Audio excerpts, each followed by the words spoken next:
Сәлеметсіңдер ме, балалар? Бірінші сынып ана тілі, 26-шы сабақ тасымал, тұсаукесер жыры. Балалар, мен сендерге жаңа сабақты түсіндірмес бұрын, өткен сабақтан алған білімдеріңді тексергім келіп тұр.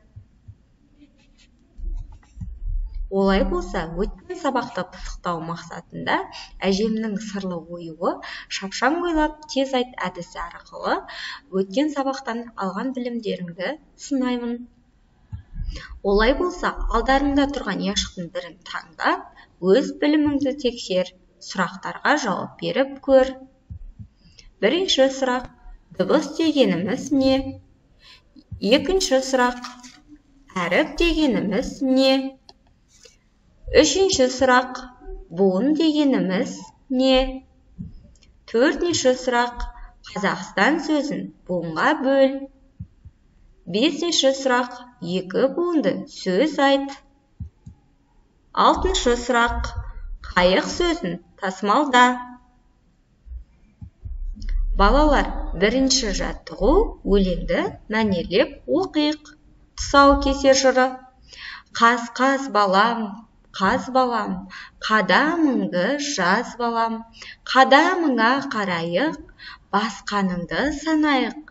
Қаз-қаз балам жүре ғой, балағыңды түре ғой, тай құлын боп шаба ғой, озып бәйге ала ғой. Ауыз әдебиетінен. Балалар, бұл өлең тұсаукесер жыры туралы. Тұсаукесер сәби қаз тұрғаннан кейін тез жүріп кетсін деген тілекпен жасалатын ырым.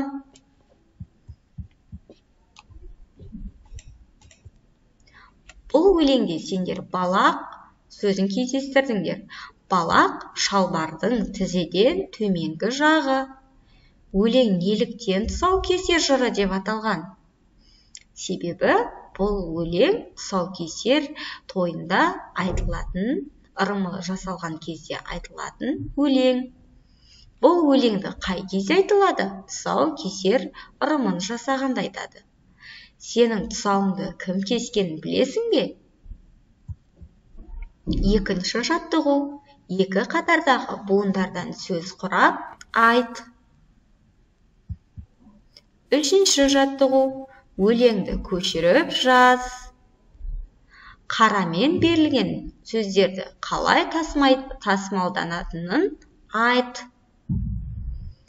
Барлық тапсырмаларды орындап болсақ, сендерге арналған қосымша тапсырман бар.